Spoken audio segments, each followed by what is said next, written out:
Welcome to That Japanese Thing. Today we're going to be talking about Kanata No Astra. But before that, a few Japanese news stories. My name is Christopher. My co-hosts are Dylan and Yesh. Welcome, guys. How are you doing? Hello. Okay. Good. So, trying to look at some better news out of Japan this week than last week. One thing that might be good if you're not Japanese is that the yen just took a tumble again. So it's at about 140 to the dollar, which hasn't happened since I was in high school. And that essentially means that everything in Japan is now at a 40% discount. So I've been looking at Japanese Amazon and considering putting a bunch of money in my Japanese, like a gift card for Amazon Wallet. Yeah, Amazon Wallet, thank you. But yeah, that's nice if you could actually go to Japan and have a holiday without signing up to a group tour. That might be a really good thing to do at this time, considering the discount. But besides that, I thought I would speak about. Dylan was making a joke the other day to me that Nintendo is going to use the power vacuum caused by the recent political turmoil in Japan to take over the country. One thing they are taking over is an anime studio. I don't know if you heard about this. So Nintendo has acquired a new anime studio, well, not a new one, it's called Dynamo Pictures. Have you ever heard of Dynamo Pictures? No. No. No. So I hadn't either. So I did a quick look up and to see what they'd done, to see if there was anything. I'd be sad that wouldn't get a second season or something like that. But they haven't actually made any anime or done any single project by themselves. What they did do was the CG for a bunch of things. So they did. Do you remember there was a movie called Space Pirate Harlock? Yes, Harlock. I remember. So apparently they did the CG. They did some CG for it, and that's the sort of thing I was just looking through their thing, and they haven't done any particular thing like for a whole thing. I thought, oh, they did Yuri on Ice, but no, they did the CG for the first 4 episodes, and they've done the CG for the first few episodes of a bunch of shows, which to me sort of suggests that the production company signed up with them, and then got fed up with them after a few episodes, and then fired them. So maybe, I don't know, maybe it's not the best thing that they've done. They did Appleseed, which was a movie, but they only did the first 20 minutes of it. So I might need to go back and watch that and just see if those first 20 minutes were bad or not. I don't remember. It's a long time since I watched Appleseed. I know, it's been a very long time. And I just wanted to bring up a sort of opinion piece that I saw on Game Rant, just about how since anime started streaming online, we've had an explosion of higher quality anime, or at least more anime, because it's actually made it possible for Japanese companies. Maybe not everyone is benefiting, but a lot more money is flowing into the Japanese anime industry from foreign markets now because of streaming apps.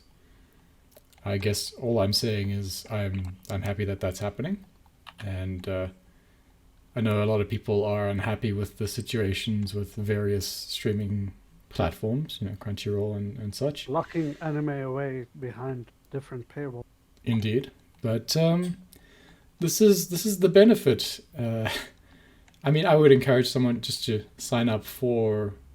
It doesn't have to be Crunchyroll. I don't endorse Crunchyroll. I don't particularly like them, but there's many things you could keep your Netflix subscription. You could sign up to Amazon Prime or whatnot. Any company that's pouring money into anime. I just think it's important that in some way the community shows their support, and this has been one of those few times where you can see an obvious result over the past sort of, I'd say, 8 years, where now we have so much anime. We're so spoiled compared to like what we were 10, 15 years ago. Can I go on a mini rant here? Go on, yeah. Yep. So, did you know until about 6 years ago, anime companies didn't look at their numbers in foreign markets because, Yes, I quote know. unquote, anime would not be popular. They don't get our sense of culture. So, Yeah. anime was actively made with the intention of making fun of English and with things that would piss off the West. Because we're not trying to sell to the West anyways, those people don't get us. It's And now also that it those sort of has things become that people in the West kind of like the most, I think. well, I mean, a certain level of freedom of availability was there because of it. Because these companies didn't make a licensing deal with Western companies. Yeah. So once it left Japan, it was just freely streamed on like Funimation and ADV, and everyone had access to it. You just went to one site. No one else was really buying anime licenses. So you could just stream slash download slash watch any anime. And Yes. because of that wider accessibility, if an anime was good, it became widely popular fast in the West. So we had legendary anime like Naruto, like um, Bleach, like One Piece. Not because they were good, which they are, but because they were so widely available, every street corner had someone who knew about it. The anime evangelist was a common phenomena, especially when we were in university. In university, 10 years ago, 20 years ago, if an anime was good and it had a fan translation or an official translation, it would spread like wildfire through the communities in the West. Yeah. Nowadays, even if an anime is very good, if it is in Netflix jail, if it is in Crunchyroll jail, if it's in Amazon jail, only like 10% of the audience gets to watch it legally. Legally, yeah. So Some people feel like it's not worth the risk and the hassle to go download stuff. Some of us old timers just never stopped. apparently, So, there's a live action Resident Evil series that yes. Netflix made, and I just quote one of the lines of dialogue, uh, if you will just indulge. Apparently, a person called Jade is talking to quote unquote nerd girl. It says, "What's going on? Simon got the new Decadence. It's a super hard to get anime. That's not what I heard. It's on yeah." Actual actual dialogue from a show. But it irritates me to no end how these anime companies are filled with people with great passion and then run by people who are convinced there's no way to make money from it. Yeah. So they don't fund season twos, they don't take production seriously. And then we end up with One Punch Man season two and I do like. A while ago, we were speaking about how I've not seen much evidence that Amazon's actually supporting anime anime, properly. but they did sponsor Dropkick on My Devil, and I did notice like throughout the show, someone's always ordering something via Prime, and it'll arrive comically shortly thereafter, as part of the plot. As part of the plot, yeah. So You know, I I guess they actually are don't doing it. mind that. No, They I mean are it's doing fine. Yeah. I mean, Pizza Hut must have paid something to Lelouch the Rebellion's crew. Yeah, I mean, Pizza Code Hut Geass is its common name. But the Pizza Hut must have paid them something. And I have no problem with Pizza Hut appearing 70, 80 times in that show. I know it's not a recent example, but Kiki's Delivery Service, the author for the original book was confused about how you spell delivery service in Japan. Mm-hmm. And so he copied the kanji off a billboard for a company that they have a little black cat as their logo as well, strangely enough. So it's not how you're supposed to write it, but it's kind of like a pun, because it's the name. And so that was the title of the book, and the book got published. And then when Miyazaki got to making the movie, then that company was going to sue them for copyright. But apparently they came to a compromise.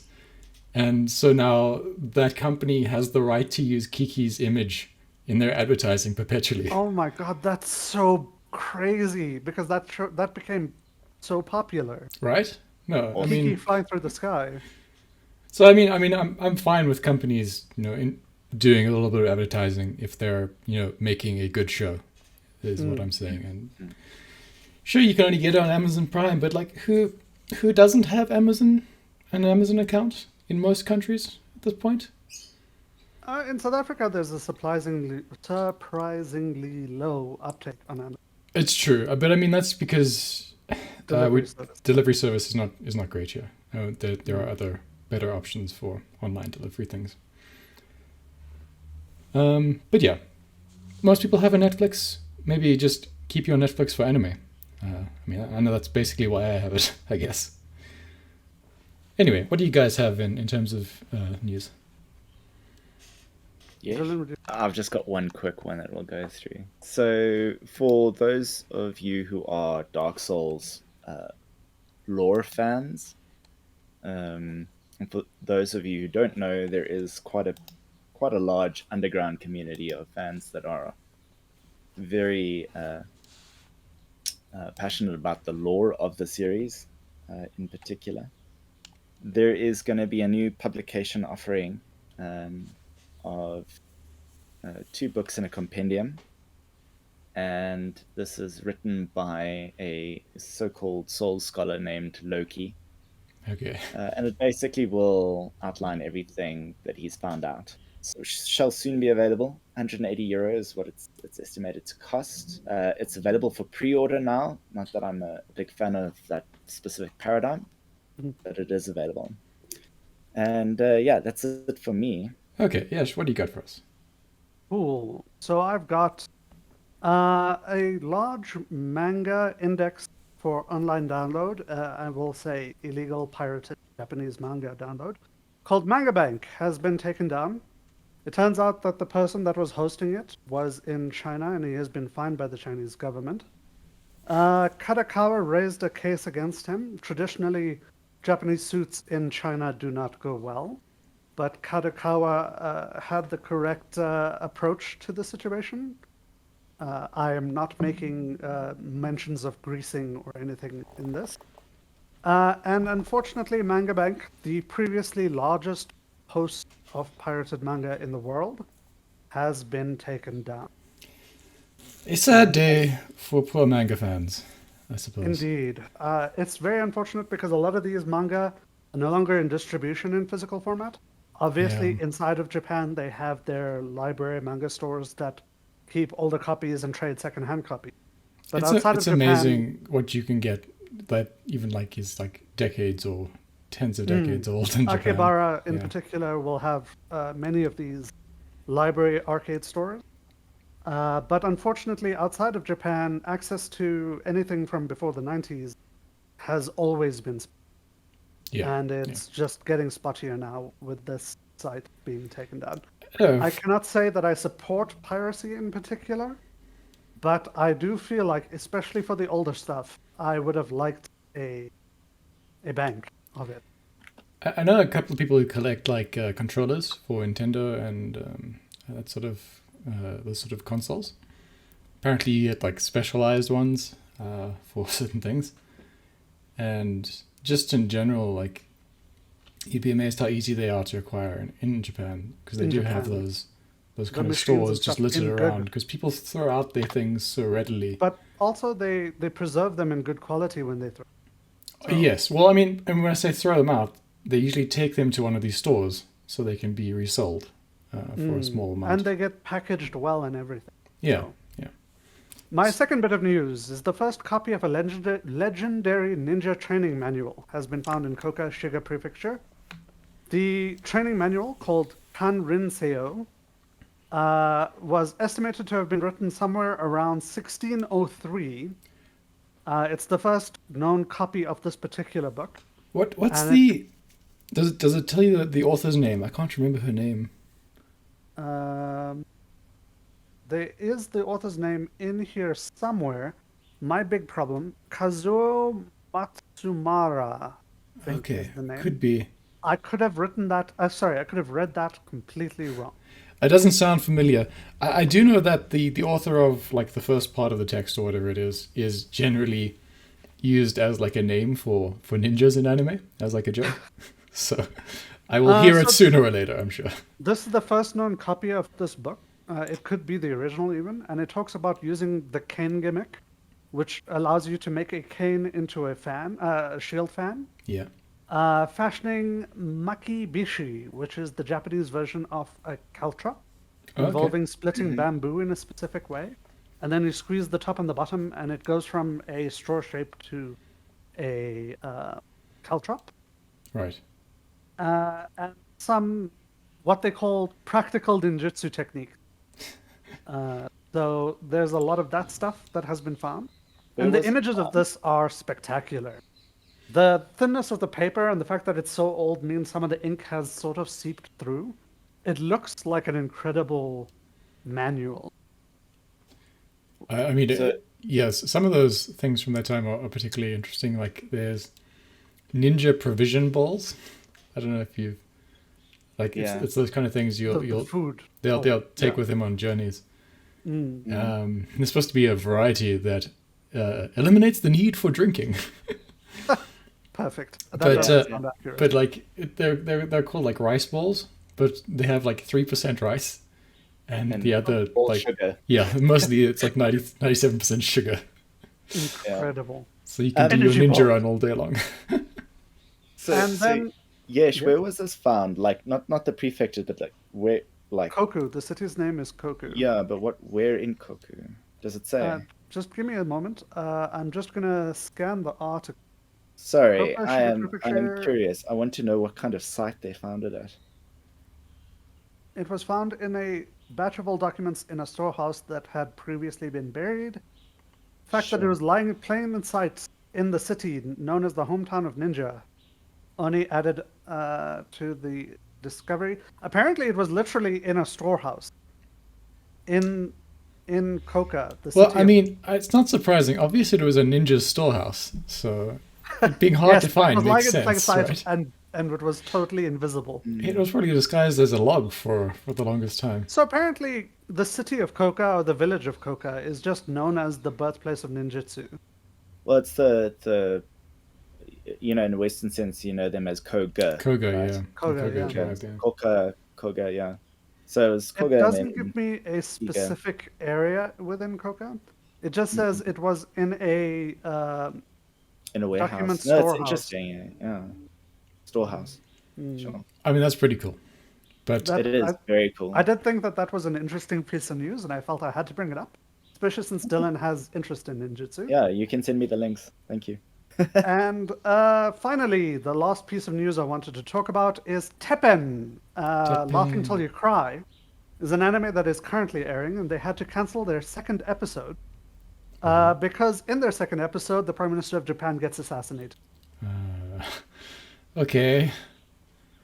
I suppose I should have jumped on that before it got deleted or whatever.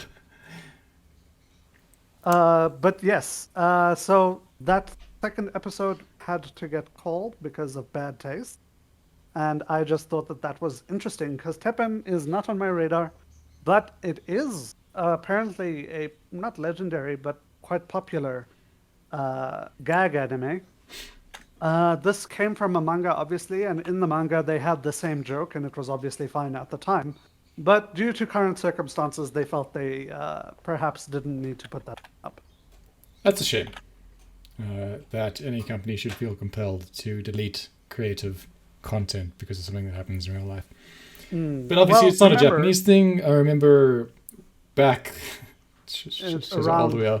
September sometime. Yeah. 2001. Red Alert 2 was coming out, and it had a picture of the World Trade Center on fire as the original And box an art. episode of 24, a popular action TV show at the time, had terrorists attacking the World Trade Center. Yes. And that episode had to be cancelled. And Archer, the animated spy show, their organization was called ISIS, Yeah. Yes. which they had to change as well. I assume so they could continue to get traction for the show online without being blocked by Google. So it's not a Japanese problem in Help particular. Archer and ISIS figure out their new plan. Yes. Help Archer and ISIS infiltrate the US government's facilities. Oh dear. Okay, but I think enough news for now, and we'll get into talking about our show. Kanata No Astra. So, it's a space show. Astra is the Latin word for stars. Kanata it means like across. So like a Japanese expression would be uchi no kanata, would be across space. But in this particular case, it's just the name of the main character, really. Yes, the main character, Kanata. And Yesh brought it up, so I think he should describe it to us. Indeed. So Kanata, the English translation of the name weirdly became Lost in Space. Kanata no Astra is a show about a near-future sci-fi in which some kids are going on space camp, which apparently is just normal. It's what kids do in their last year of high school or whatever. Yeah. Everybody's ready for it, everybody's acting like it's routine, and these kids get on their ship, and as they're about to set off for space camp, something goes wrong, and their ship ends up teleported to a dead world. And they don't know where they are, communications are dead, and they're all in open space. Luckily, they find a nearby derelict ship that once they get aboard has a working life supply. Rescuing everyone from space, they get together and try and figure out what has happened while they slowly work their way back home. As they do so, we, the viewer, begin to realize that the history they are talking about their world and the name of their world is different. It's not quite right.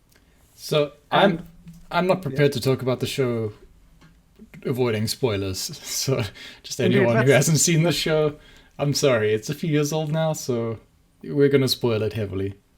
Indeed. We will be going to spoilers, everybody. I apologize for that. I don't think the initial twists matter too much. But the overall mystery of the show is quite good. If any of this sounds good, I do advise anyone listening to just stop, watch the show, and come back and listen to our discussion. If you want like a Lost in Space but with plot twists, then I mean, I think then go for that. I'd say this is probably better than any incarnation of Lost in Space from the last 20 years at least. Indeed. I personally liked this more than Lost. And I'm a fan of the original Lost in Space from old days. Yeah. And I watched the new one and liked it, but I will say this show, I think, gives me better vibes overall. So there's a central mystery in the show as we discover that there's something wrong with how they tell history versus what we know of as Earth history. And as we go through the show, we realize that someone on board the ship had to create the accident that sent them to that distant world. Well, see, I never really thought that. I mean, initially they presented it in a way that maybe this is like an alien entity or something. So Indeed, in the beginning, it feels like an accident or something weird has happened. Yeah, so they get onto their planet, and it's just like a normal kind of park really for them. It just happens to be on another planet that they came from, and then there's this sphere with a weird kind of hole into space in the middle of it, and it moves, so it kind of feels alive initially. But you kind of get like a space horror vibe. Out of it, and people kind of get, I don't know, disintegrated, and they go through some sort of wormhole and they appear in space. So you think, okay, this is weird, but this is just how that kind of alien monster worked. And it's not explained, and I don't think it is particularly obvious in the beginning, like what's going on. There aren't really any clues in this show. In the beginning, as they go through it, they uncover more of the mystery and explain it. Well, I'm not sure if there's any hints though of what is actually going on beyond exposition dumps. I would say. So I mean, in a lot of shows you get a lingering kind of shot on the villain whenever something bad happens, or you'll get a hint. But well, I think the purpose of the way they did the show was that it was supposed to be a mystery. Yes, yeah. Like in the beginning, you're not supposed to feel afraid of the other members of the crew, so they don't give you a hint. that someone on the crew is doing this. And if they give you a hint, it's the wrong hint, right? Exactly. So there's always a stinger at the end of an episode, and like one of them was about the gun guy, Yes, whatever yeah. his name is. So sorry, let me just get through the entire description though, because this also feels like the Breakfast Club done as a space exploration show. As we are introduced to our crew of teenagers who all have their own individual quirks, and only after spending some time with them do they go from irritating and annoying to actually kind of a sensible character that is a little bit lovable. Yeah. So I mean, I think that's a I good liked how it kept me in the dark about things, I suppose. In the beginning, yeah. I liked how it slowly uncovered more and more about what was happening as we went. I liked how everybody's strengths had to be called in. Like, I was initially quite negative about, obviously, Tsundere Girl. I have to say it's difficult to get through the show in the beginning because it tried to. I mean, the advertising for it and like the way it's presented is presented at this futuristic sci-fi show. But I think before episode 7, nothing scientific happens, particularly. No, it's not a hard sci-fi in any way, shape, or And like even like I think I have a little bit of a problem with the writing in that I'm not sure if the was this written by an individual person or was this like one person. one person? This was originally a manga. I've been through the entire manga. It's a well-told story in the manga. The anime does fast forward a lot of.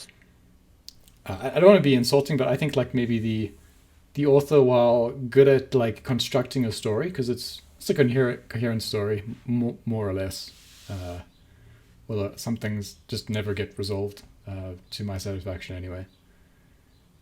Can't convey like the personalities of the crew in distinct enough ways to like maybe like satisfy me that they're all individual characters. Okay. So the 200 IQ individual doesn't come off as smart, in my opinion. He comes off as like emotionless, I guess. Zach. Yes. And he notices like a bunch of things, which you would if you were really smart. But I mean, the only real plot point of his intelligence is the fact that he knows how the ship works, and that he can repair things. But you don't see him figuring out the plot, for example, or trying to figure out who the villain is. Although it is implied that he helps Kanata with that. When they eventually figure out who's doing things, I guess. It's very difficult to write characters that are more intelligent than you. Well, no, it's impossible, right? And that's why I'm just saying, like, maybe if you're not the smartest person, you shouldn't try and do it. I don't know. So look, I'm not going to say that they presented Zack as the ultimate intellect or anything either. But I will say that I felt a distinct difference between all of the characters. They were all very well written for their distinctness. I will not say that Zack was presented as intelligent because he made great deductions or spoke in a particularly funny way or anything. But I did find that they made his intelligence a focus of his character. But they also made his, supposedly more refined upbringing kind of a focus of his character. Yeah. So he always felt refined. He always felt like he had his emotions under control. He came across to me as the most intellectually mature person on the show. Maybe. Ulgar always came across to me as having anger issues. Lou, the singer girl, always came across to me as someone who had problems with her confidence. So just bringing up those two, right? I think that the resolution of everyone's problem, because everyone has like a dark backstory, and I appreciate that the fact that we find out, okay, they're all clones who are designed to be used as like spare bodies for their original people. It makes sense that they have weird dark upbringings, and they were effectively ignored and abused because parents didn't want to get attached to them because they were just going to use them as organ replacements or whatever. which in turn makes the whole they're all a bit emotionally damaged thing make a lot of sense. Except for Ares, who was a mistake that got thrown away and then had a mother that actually loved her. Well, I mean, no, we learned that that was intentional, though. She was sort of spirited away out of like the castle. That's what I'm saying. She got thrown away and then she ended up in a family that loved her. Yeah. Right. So, I mean, that's why she's kind of the ditzy character, I suppose, because she was actually liked. But she's also like happy. Yeah. That's happy ditzy. I in particular, just the resolution of Lou's story before they figure out their clones, right? Her turning point is basically she realizes she's actually pretty and talented and rich. And like there's actually nothing wrong with her. She's just slightly tall. She's slightly tall, and also her mother didn't want her to stand out because she was kind of attractive. Right. Her mother made her feel ugly on purpose so she'd hide herself away. Yeah. I just it's some things feel superficial like that to me throughout the story. There's not like a lot of deep thought in terms of like the character solutions. So a gun guy wants to kill the person's son because he wants to make the other person unhappy, like he was unhappy when he lost his brother. Olga, yeah. Which is sort of just a kind of an evil thing to do. But it's also the perfect edgy teen plot. I suppose so. And remember, these are not adults.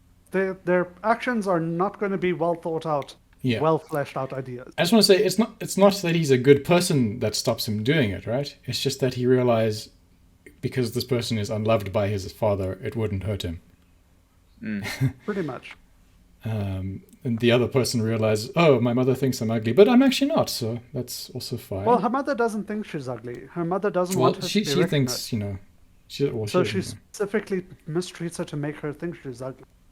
Yeah. She's doing it on purpose so that this girl never debuts. It's not accidental.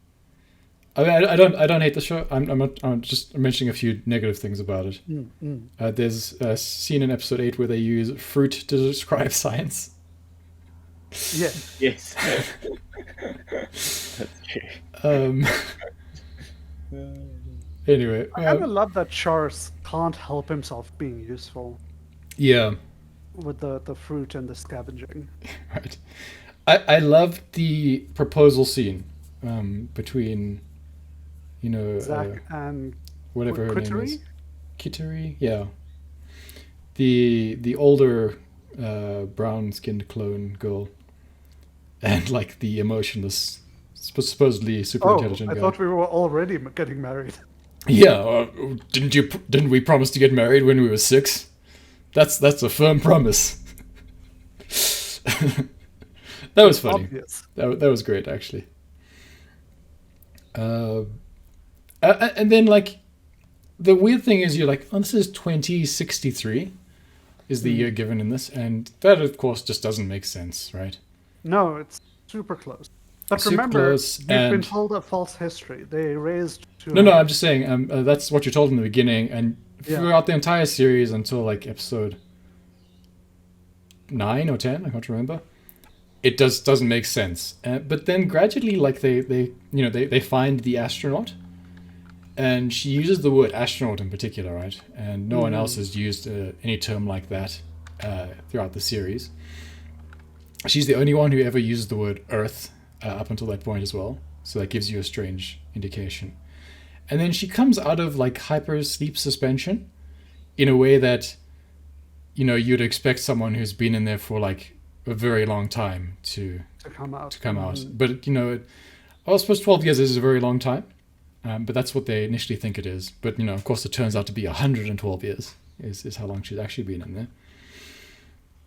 And you find out shortly thereafter that the planet they're from is called Astra, not Earth. So none of them have ever heard of the planet Earth. And when Pauline kind of brings it up, a lot of them kind of think she's insane, I think, at first, is the impression I get. Or confused. And from that point on, there's like a lot of exposition. And then very shortly after that, we confront Charles in a cave, find out that he's actually the person creating that wormhole monster. and that he is the clone of a king, and for some reason is okay with the king, killing him or whatever. Because that is the purpose he was born for. Indeed. He Sends was him raised in to as a believe that that's suicide fun. assassin. Suicide, yeah, and so there's a law passed on Astra which prohibits cloning or something like that. Makes it completely illegal. And so all these people decide to kill their clones in order to, not go to jail, which is why Charles was sent there to finish the job and then kill himself in order to cover up the act. For me, an additional part of this story that just adds to the depth of the world and like the coincidence of it all is also the fact that when they got sent back to that desolate world that they began around, Yeah. that was Earth. Right? And the reason why there was a working shuttle above it is because obviously above Earth, there would be the old remnants of the tech of Earth spaceflight. Yes, yeah. And as they are plotting their course back to their home planet, they are taking the same course the previous adventurers who went out from Earth to find a new planet to live on went on. So as they go forward on this route, they are plotting close to the same course that the previous guys went to, and they find more stuff. And when they find Pauline, they even say that, of course the shuttle, fell in the same place as the other shuttle because it's exactly the same type of shuttle. It's the same type of shuttle. So- and the route that we're going on is the same route. I guess that's my thing is like I initially thought this was a really stupid story, right? And Because how do we coincidentally find a shuttle in space? because of the time frame, because of the lack of science, because of how coincidental things just seem to be. But then, like, gradually the author kind of reveals that it's not as dumb as it feels, and it's actually quite smart in Because terms the of its people plot. who know about stuff like space travel and Earth were culled.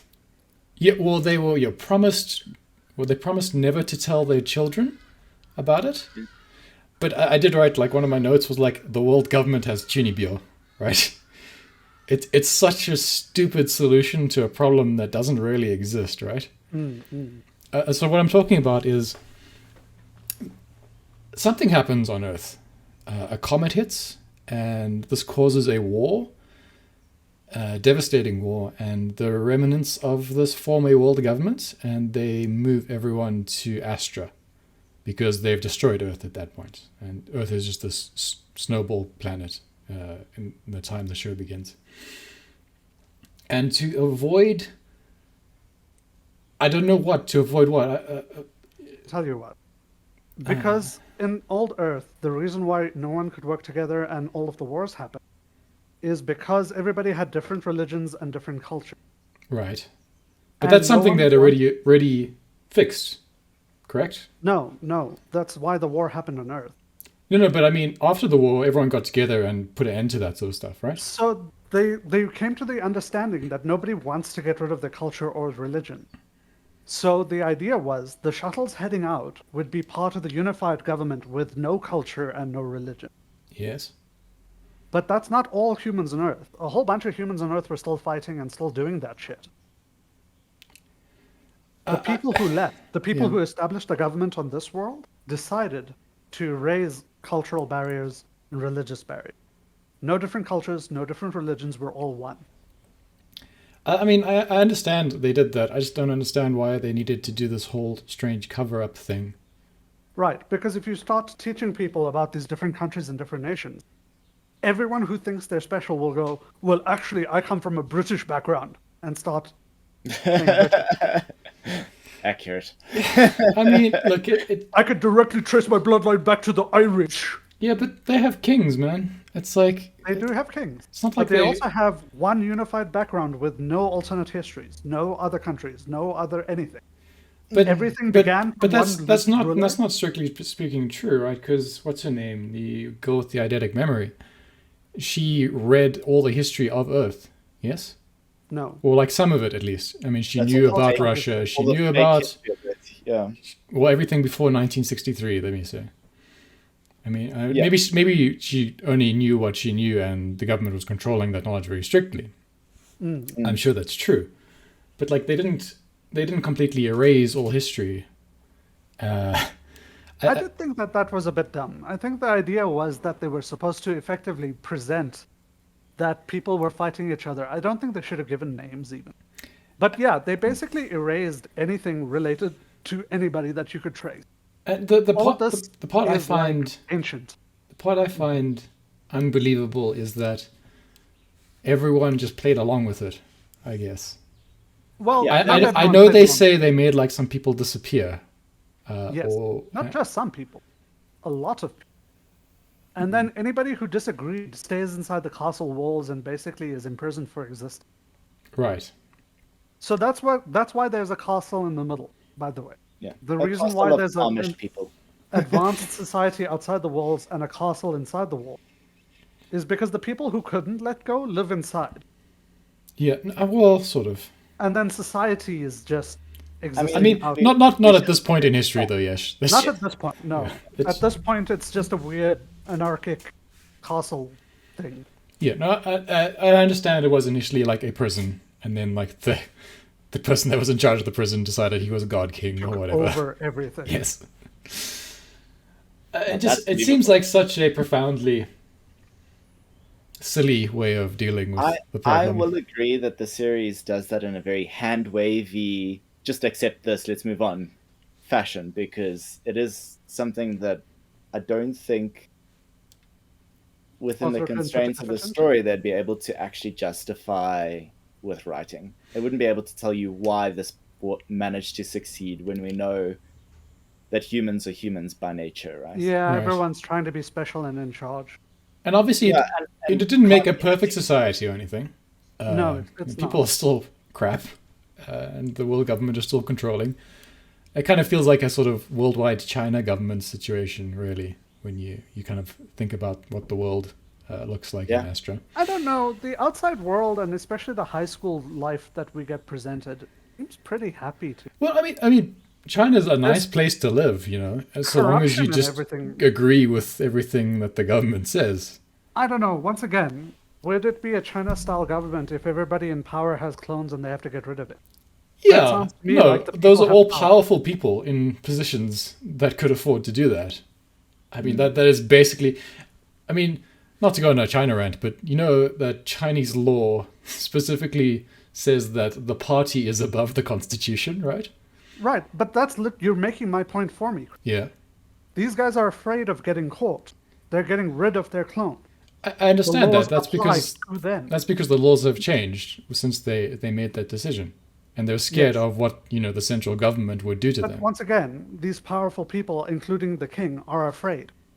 Yeah. There is responsibility. No, I mean, but there is in like a normal society as well. It's just things That's have what I'm saying. changed in I'm like saying a this few is years. a more normal society. Yeah. I mean, it's not a perfect comparison or anything like that. But It is like authoritarian. Sorry, sure. Dylan, Yeah. what are you saying? I was going to say, I would argue on Chris's side here that in the point in the story that we're in, there has, even though it's not really overly sort of shown, there is a direction shift in terms of governance approach. Yeah, right? like everyone is So- being forced to submit their genetic data to the state, for example. Yes, yeah. Is a very kind of Chinese kind of Dystopian. move, isn't it? Dystopian. Dystopian society. But and consequently also, well, not consequently rather, but prior to this shift, I think in terms of authoritarianism, like Chris is quite right in terms of the cover up, right? It's only at this juncture in time when you've got these clones coming in, and this part for me is also kind of unbelievable that you've got a fleet of Astra ships that intercept this vessel, and could just erase this mistake very quickly. Right. And they're like, hand wave them in, land them down, treat them But with you see, Dylan, utmost what they dignity wanted and to do, respect. right, was make an example of the people who had broken the law. yes. No, Which no, is I, why I, they I agree. did no, that, I'm yeah. agreeing with you. Yeah, Yeah. yeah. But it is also, they do it in a manner where they treat these people like people and not like Yeah. what that government would treat clones as, right? Yes, yeah. Which would be essentially like an illegal act. You're not a person, you're the crime. Yeah. Well, I was No, under the it impression. is a caring society. It's Yeah. Yes, definitely it not is. an evil. Yeah. But Um, only now, prior to this, that evidence may be lacking. Yeah. it's a little bit lacking, perhaps, but I mean, it's also presented as a positive future because, Yeah. firstly, people are thriving. Secondly, most people are happy, and thirdly, people go on fucking space camp for fun. Literally, exploring the universe is a class in high school. This would be a amazing episode of Star Trek. Yes, It would to find the society. it And would be it would be like a Romulan episode where all the Romulans discover that they're actually from Vulcan. That is what it would be, and just to translate it into Star Trek terms. from one to another kind of thing, yeah. And I think there was an episode where two sets of aliens are fighting each other, and one is way superior to the other. the drug one, yeah. And then we find out that they are the same basic species, but because one grew up on a different planet, they developed a resistance to a thing that's now enslaving the other. Yeah, yeah. It probably has happened somewhere in Star Trek. I can't say I remember every single episode. Also, to cover the point where when these kids were coming back, they could have been intercepted by multiple ships. Kittery sent transmissions to their news agency about them returning before they came back. Yes, So via the their mother. people, Yeah, the people in the population were aware that they were coming back and something was happening. So yes, they operated under the idea that before they could land, they would be shot down. yeah. But I think I'm very much on the side of the government wouldn't have, tried to cover them up, because obviously okay. they weren't on the wrong side of this. I think if there was something that the government did want to cover up, though, it would have resolved the opposite way. Yes, yeah, absolutely. I also kind of agree with that. I think the weird fenced off, wealthy live as kings and queens, and everyone else kind of suffers inside the castle walls thing Yeah. is meant to be a commentary about like hyper capitalism in a way. Yeah, or The how wealthy gets how to torture capitalism and like punish the holds back a society or something like that. to aggrandize one or two people, everyone else is a serf kind of thing. Yes, yeah. But other than that, the generalized world that's presented and stuff is like very interesting to me. I think it's one of the more realized societies, even if the actual story we're focusing on is occasionally quite simple. I found myself at the end of it thinking, okay, this would be a great universe to explore. It would be a really interesting space universe. Especially Where, since, if you consider this is just one of the paths those Earth exploration ships took, yeah, and it's possible other Earth exploration routes successfully created their own colonies. yeah, for sure. I also like the extent to which like technology is kind of hand waved. It makes the storytelling easy enough. I do Like I was wish saying, I do it wish is a more just the soft side. dialogue was a little bit more sophisticated. But they are children. They are teenagers. Yeah. Sometimes they hyperstate their situation a bit too much. It would be nice if there was just a like a proper science person explaining science things throughout this. It would just make my belief in the Enjoyable. world a little bit higher, I guess. Yeah. I gotta say, I think I hated the first three episodes though. I will say the main reason I suggested this show for like a full watch is because I knew that you would bounce off the beginning. Right. Because the beginning is spoiled brats crying, Yes. which yeah, just I would never sit through that normally. I think that's why I stopped watching it when it first came out. And also, the first episode is a hour long block Yes, of show. it's kind of a special. And, So let's talk about our different opinions on the show, though, because I've heard your opinion, Chris, and you've heard mine. Dylan, what's your overall opinion of the show? What's your like? We've heard some of your sticking points, I guess, but Yeah. were there bits that you liked? Was there bits that Yeah. you stuck on that we haven't talked about yet? So my overall opinion of the show is that it's good, it's entertaining, it has a definite beginning and a definite end, which I appreciate in series. I tend to want things planned out so that they're not commercialized, over commercialized products. A In strong other words, point, in fact, yeah. they've got an end. There's a whole epilogue at the end. The last episode is It's an like the hour Return long. of the King. Yeah, yeah. Mm. Um, that's the overall. Going, at different points in the series, that actually cycles up and down. There's not a lot of consistency for me. There's a point round about episode 9, 10 when you start getting these plot twist moments that is very captivating for me. So that turns it from being, good for me to being really good, like something that I would want to recommend for someone. And then they don't ruin it. That is just it, right? It doesn't go anywhere Further. further from there, and that's okay. There's nothing wrong with that. It just winds down after that, and so Indeed. overall for me, it's good. The beginning is a little bit.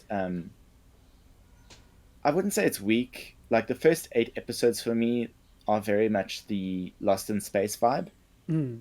Your instead of your family Robinson, it's the family school kids, and there is a crisis every episode, and they have to try and resolve the crisis so that one of their members survives, one or more Yeah. survives, and that's fun and interesting, and they do it just enough, for just long enough, that they can actually lead into the actual story. By episode 8 is when that starts to happen. That's when they find the other ship, Yep. and the astronaut. I was about to say cosmonaut because No, she's astronaut, got a yeah. Russian. But she is She's an got a astronaut, Russian yeah. sounding name. Yeah. She's from Russia, but she's an Yeah. astronaut. No, Yeah. no, sure. So yeah, for me it was good. I wouldn't, like, I tend to like to stay away from ratings rather than actually describing who would like this. But I think we've described it well enough that people should know if they want to watch it or not. Yeah. Also, just a note, the writer really likes the word hopeless. Like, Zitsuboteki is a thing that someone says every single episode. Everyone describes a situation as hopeless, and then Kanata solves it.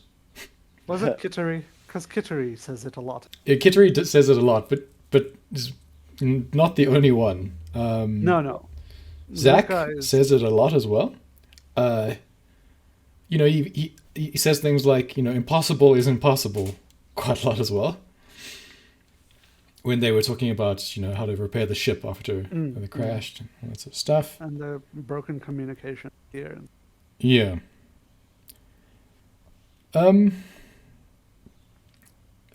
Do you want to give an opinion, Yesh? Sure. I personally feel, based on what the author said about the show, being that he wanted to create a camping trip gone wrong kind of feel, and that the sci-fi was just there because he likes space, not because he wanted to create a sci-fi. Sure. I think it explains the feel of this show quite well. Personally, I found this enjoyable. I felt like my time wasn't wasted. I felt like I got a beginning, a middle, and an end. I enjoyed the character-driven drama. I'm a big fan of characterization, and personally, I feel like every character had a unique plot and story going with them that I felt was mostly fulfilled. And as such, I am someone who does ratings, I guess. So I'm gonna say this is my 7.5 out of 10. It was worth the time. I had an enjoyable ride, but it's not like stunning, spectacular, outstanding. It's just, in my opinion, good. And that's my feel. I think, and until the guy pulled the gun on the other guy, girl, person, thing, I wasn't enjoying it at all. To be honest, I think just as you said, it's very whiny. The characters I thought were a little bit strange, but their strangeness then starts to make sense after that, Exactly. as more and more of their character sort of characterization is revealed. I just So at the point where the children are gonna die, that's where you started to buy in. no, yeah. As soon as the guy was gonna, I thought, okay, at least he's gonna kill someone. Something's gonna happen, right? Lord of the Flies. Okay, I'm ready. Right. And it was very interesting how they ignore the fact that there would be tsunami. I thought that was weird, but it makes sense because none of them are actually from Japan, because Japan doesn't exist in this world. Earthquake equals tsunami, and you're on a beach, but no one noticed that. I thought that was And also, strange. they were literally on a class to learn about surviving alien world. Correct, yeah. They don't know yet. No. But yeah, up until that point, I did not like it. From episode 6, I started thinking it was more interesting, although episode 6 was a bit difficult to watch. I didn't like Lou's backstory. And from when we meet Paulina, I think it is a legitimately good sci-fi show thereafter. So I would say, like, the first half, I would give like a 5 or a 6 out of 10. And then I might give like an 8 out of 10 for the rest of it. Although the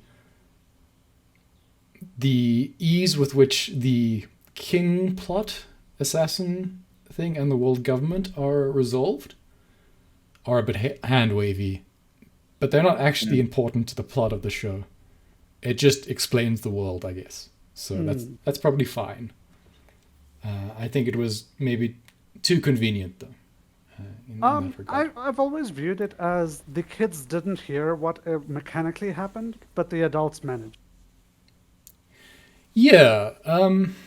So like normally, as a storyteller, we wouldn't hear what the adults were doing on the trials. We would only get the headlines, which is what the kids. What? Okay. So I mean, just in general, I'd say maybe I'll give it a 7 out of 10. Enjoyable overall. Frustrating in the beginning. See, normally that hand wavy stuff, I would normally in the story say that's lazy writing. In this case, I just don't think there's enough time to do that right. Yes. And so I understand that it was a compromise, maybe. Mm-hmm. And also, the focus of the story was always the kids. I also think there's like a lack of science in it, but maybe that is just because it's from the children's perspective.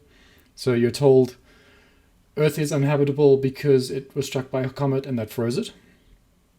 But the solution to that problem is to create 10,000 wormholes, which seems that if you're a society that has the ability to cross 5,000 light years by creating artificial wormholes, thawing some ice might also be a possibility for your society. Well, I mean, the actual theory behind a wormhole of that generation, the amount of energy it would require to create it, is a whole thing. And yes, you would be able to, at the very least, avert the catastrophe. Right. Let alone remedy it. So they sent out warp-capable spaceships, or hyperdrive-capable spaceships, I suppose, to explore for new planets before this comet struck, right? That is part of the timeline as well. That's it, yeah. So why can't we, do something about this comet? Yeah. Right? Yeah. No, exactly. Yeah. And they've got, that's actually a really good point that I didn't think of before. Can't you just put a wormhole in front of the comet? They've got the dual technologies, the faster than light travel, as well as essentially instant teleportation, right? Yeah. As actually, the term they use is the exact same term in Japanese that they use for Goku's instant transmission. Instant transmission. Nice. So yeah, I don't think science in this is a particular strong point of the show. No, and I don't think it was ever intended. And I think you can hand wave it away because it was told by children, and maybe they don't have all the information that is required to fully understand why they couldn't do all these things. So that's the thing I guess I'm willing to forgive as well. Okay, but yeah, that'll be our show on Kanata No Astra. I'm glad I watched it. The next thing we're going to be reviewing will maybe be Summer Wars. I'm not entirely sure. But yeah, look forward to that. Thanks for watching, guys. Ciao for now. Thank you for joining.